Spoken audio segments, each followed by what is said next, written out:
Fala, tropa! Tá começando agora o Na Cara do Gol, tá? Dessa quinta-feira, dia 22 de agosto, uma quinta-feira de Libertadores, jogo de volta decisivo de Sul-Americana, tá? Nós temos a volta da Liga Saudita, nós temos Conferência Europeia, Liga Europa também, qualificação, beleza? Jogo de ida. Nós temos Copa na China e também Série B. Eu vou comentar tudo aqui pra você nesse vídeo, assim como eu venho fazendo vídeos todos os dias e compartilhando com vocês com as melhores análises do dia. Então, se inscreve aqui no canal para você receber todos os dias e liga a notificação. Pra você receber todos os dias quando eu posto o vídeo, que é sempre no dia anterior, como vocês podem ver, tá? E nesse vídeo, além de compartilhar a análise de cada um dos jogos, na minha opinião, os principais jogos, né? Eu filtrei aqui para vocês. Eu também deixo sempre uma aposta, beleza? Então já deixa o like, vamos para cima que eu vou começar com Libertadores. Vamos embora. E o primeiro jogo da Libertadores que nós teremos é o jogo do São Paulo contra o Nacional. E nesse confronto, obviamente, o São Paulo é muito favorito. O São Paulo que teve uma postura que eu não gostei tanto, né, fora de casa, porque o São Paulo só quis se defender, né? O São Paulo se fechou lá atrás e o São Paulo nem passava do meio campo. Então, ele soube sofrer, é uma expressão que eu não gosto nem de utilizar, mas é a verdade, ele soube sofrer. Ele segurou o placar para levar o jogo para o Morumbi, tá?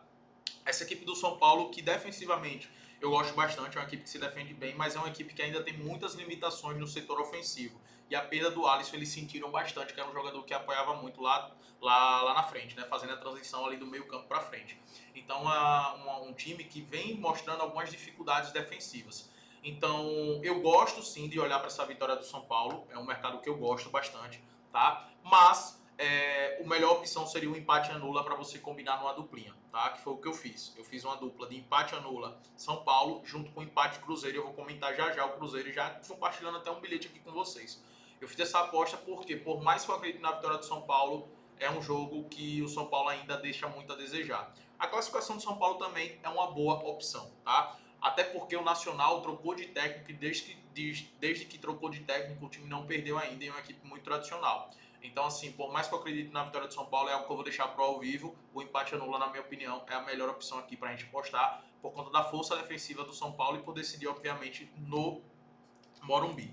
Bolívia e Flamengo, a gente sabe da dificuldade que o Flamengo terá, porque vai enfrentar a maior altitude da Libertadores. Né? A maior altitude da Libertadores, sem sombra de dúvidas, nesse momento, é o do Bolívar. E, cara, lá ele é um time muito organizado, muito bem treinado, tá? E lá o Flamengo vai sofrer, e vai sofrer bastante, ainda mais por conta da quantidade de desfalques que tem, né? Pedro, Cebolinha, Gabigol, que seria o reserva de Pedro, também tá fora. Arrascaeta tá fora. Vinha tá fora, né? Vai entrar o Ayrton Lucas ali, que sempre ficam revezando. O De La Cruz é um cara que fisicamente tá sofrendo bastante, não tá nem aguentando manter o ritmo durante os 90 minutos. Então, assim, é um Flamengo realmente com muitos desfalques. E o Flamengo deve sofrer bastante aqui na Bolívia, tá? Como eu já falei pra vocês, eu sou flamenguista, eu jamais vou apostar contra o Flamengo. Mas o empate anula a Bolívia tem valor, tá? Tem valor.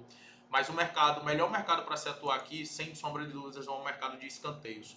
O Bolívar dentro de casa tem uma média de escanteios muito alta, de 7 cantos, e eu acredito que vai manter essa assertividade. Ainda não abriu o mercado de escanteios na casa de aposta, mas quando abrir, eu vou estar de olho no possível handicap escanteios de -2 ou -3. O que é que isso significa? Que o Bolívar vai ter ali 3 escanteios a mais que o Flamengo no jogo, tá? Quando terminar o jogo, o Bolívar vai estar com 3 escanteios a mais. Justamente porque eu acredito nisso. O Flamengo com bloco baixo, jogando no contra-ataque, e olhe lá, tá? Um contra-ataque ou outro, mais um Bolívar pressionando, cruzando muito da área, finalizando muito de fora da área, e o Flamengo cedendo muitos escanteios. É assim que tem sido nos jogos do Flamengo, principalmente fora de casa, tem cedido muitos cantos. Então, para mim, essa é uma boa opção aqui no Bolívar. Ainda não fiz essa aposta porque não abriu, quer dizer, no momento que eu estou gravando esse vídeo, né? Pode ser que no momento que você está assistindo já abriu esse mercado, é um mercado que eu vou estar buscando aqui, tá? Na Sul-Americana a gente tem 2 jogos, a Belgrano contra o Atlético Paranaense e Cruzeiro e Boca Juniors. O jogo do Cruzeiro e Boca Juniors, que é o jogo que eu comentei junto com o jogo do São Paulo, dentro de casa eu gosto mais do elenco do Cruzeiro, tá? Eu acho um elenco mais forte. Então eu acredito que, até por conta do resultado do jogo da ida, que o Boca Juniors ganhou, acredito que o Boca Juniors nesse jogo vai ficar muito recuado e jogando no contra-ataque. Acredito que essa vai ser a postura e o Cruzeiro amassando um pouco mais. Eu gosto desse empate ao Cruzeiro, eu gosto dessa cotação de empate ao Cruzeiro para a dupla, tá? Eu acredito que o Cruzeiro tem totais condições de sair aí com no mínimo um empate. E no ao vivo, obviamente, tem o mercado de escanteios, que eu vou falar já já, vou te dar um presente em relação a escanteios. Já eu aviso para você. Já o jogo do Belgrano contra o Atlético Paranaense, eu gostei, cara, da partida do Belgrano, tá dentro de casa, fora de casa, fez uma partida excelente contra o Atlético Paranaense, até me surpreendeu.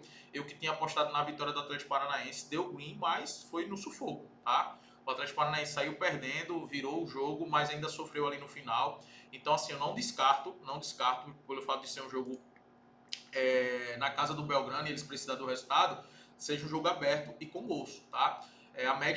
Tem uma média de 2 gols por jogo, o time do Belgrano, o time do Atlético Paranaense também. Então eu gosto desse acima de 1,5, tá? Pelo jogo que eu vi de ida, eu gosto desse acima de 1,5. Se tivesse pagando uma cotação melhorzinha aqui, acima de 1,50, né, 1,55, eu teria pego no pré-jogo. Como tá pagando em 44, eu vou levar pro ao vivo e dependendo como esteja o jogo, se eu ver que o jogo realmente está um jogo dia aberto, de muita trocação, de ataque contra ataque, as duas equipes buscando o gol, como foi no jogo de ida, eu vou esperar essa cotação chegar a 1,55 e vou pegar, tá?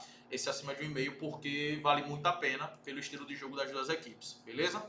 Pela Arábia Saudita, nós temos a estreia do campeonato. Obviamente o Al Nassr é bem favorito, mas a cotação está muito baixa, então é um jogo para a gente pegar no ao vivo uma cotação melhor, uma possível vitória no primeiro tempo, ou gol no primeiro tempo, e até mesmo a vitória durante o jogo, caso o Al Nassr demore para marcar. Mas acredito que eles vêm com muita força nessa temporada, e eu gosto dessa vitória do Al Nassr. O ruim é só que está pagando pouco. Olho também no Al Taon, tá? É uma equipe também muito qualificada, muito boa mesmo, e dentro de casa acredito também que saia com a vitória aqui. Eu gosto dessa cotação de 1,50. Eu não fiz essa aposta porque é estreia de campeonato e eu só assisti um jogo do Al Taon agora, né, na pré-temporada, que foi justamente contra o Al Nassr pela semifinal da Super Copa Saudita, tá? Então, no ao vivo é que eu vou realmente observar. Se estiver dominando o jogo e jogando bem, eu vou pegar essa possível vitória do Al Taon, que para mim entra ali como a quinta força, né? Quinta, sexta força do Campeonato Saudita, né? A gente tem o Al Hilal, o Al Nassr, o Al Ahly, aí tem ali agora o Al Shabab, né? Tem o Al Ittihad e o Al Shabab, mas o Al Taon coletivamente para mim é melhor do que o Al Shabab e do que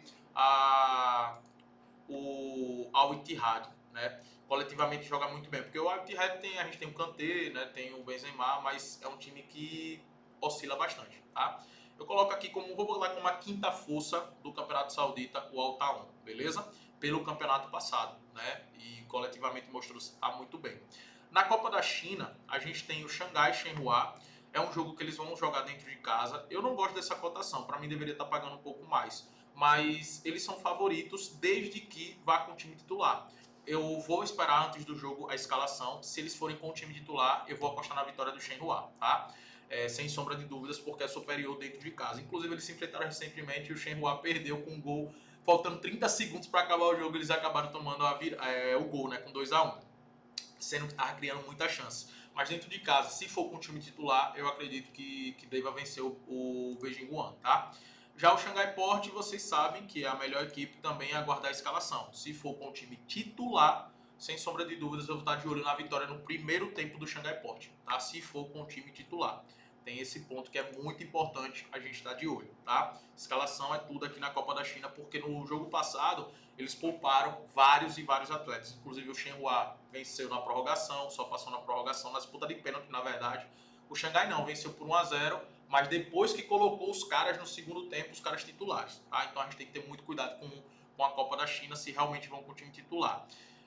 Em relação à Série B, galera, o Avaí e Paysandu para mim é um jogo muito equilibrado, né? Não quero tomar nenhuma decisão na hora de fazer uma aposta aqui. Gosto de estar de olho no possível gol do Avaí, assim como o Sport também. O Sport, na minha opinião, é favorito dentro de casa, mas o Coritiba pode surpreender. Eu gosto de olhar também para o cenário aqui de gol do Sport, que tem uma média de gols bem alta dentro de casa, tá? E vou estar de olho também na possível vitória do Sport. Sport Recife, que está muito bem no campeonato.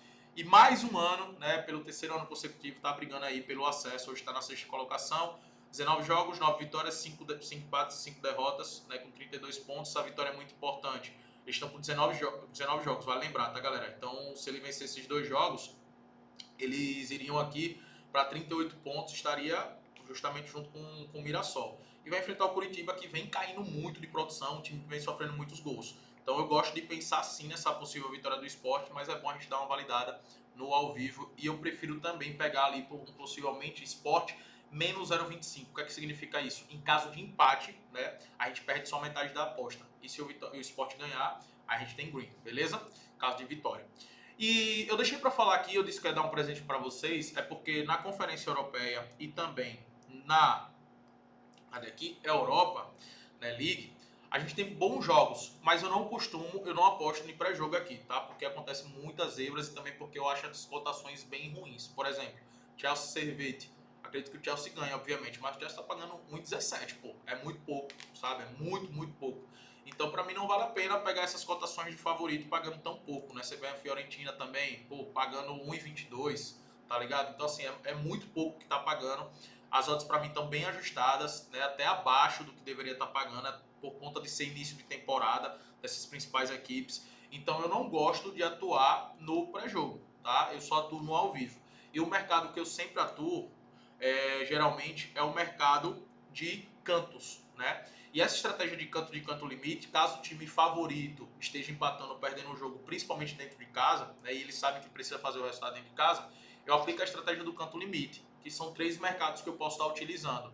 E é isso que eu vou ensinar para vocês de graça, tá? Então aqui na descrição eu vou deixar de graça, totalmente de graça, tá? Essa estratégia para que vocês possam aprender e aplicar na Europa League, na Conferência League. Essa estratégia, só para você ter ideia, na temporada passada, em 2023, colocou mais de 100 unidades no meu bolso. Eu que aposto R$1.000 por aposta, foi mais de 100 mil reais só com essa estratégia. Então vale muito a pena, tá? Vale muito a pena você aprender. Tá aqui o link na descrição. Galera, fica com Deus. Quinta-feira recheada de oportunidades. Perceba que a maioria dos jogos eu vou trabalhar no ao vivo e poucos no pré-jogo para a gente ser mais assertivo, tá? Vamos para cima, que o Papai do Céu nos abençoe.